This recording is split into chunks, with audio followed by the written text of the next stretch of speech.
दोन्ही राष्ट्रवादीच्या विलीनीकरणाची चर्चा अंतिम टप्प्यात असती तर अजितदादा बोलले असते। विलीनीकरणाचा निर्णय भाजपला सांगितल्याशिवाय झाला नसता। विलीनीकरणावर फडणवीसांचं वक्तव्य।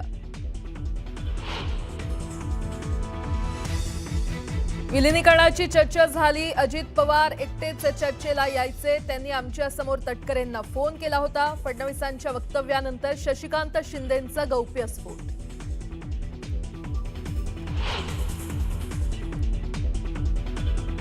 हे लय दिवस तिकडे बसणार नाही, थोडे दिवसात बाबा ते भाजपमध्ये येतील। ते वाट बघायला लागले उडी कवा मारायची। सांगलीतल्या प्रचार सभेतून नाव न घेता खोतांचा जयंत पाटलांना टोला।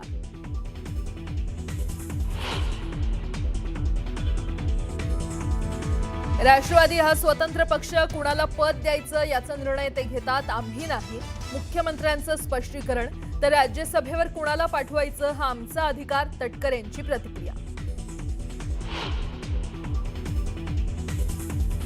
उद्योगपती गौतम अदानी यांनी सिल्वर ओकवर घेतली शरद पवारांची भेट। अजितदादांच्या निधनानंतर जवळपास 45 मिनिटं सांत्वनपर भेट।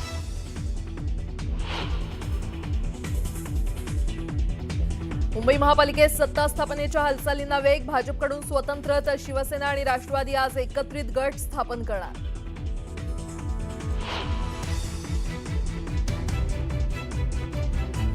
सांगलीतल्या टिळक चौक परिसरात भरधाव कार गर्दीत घुसली, 2 ते 3 जण गंभीर जखमी, संतप्त जमावाकडून कारची तोडफोड।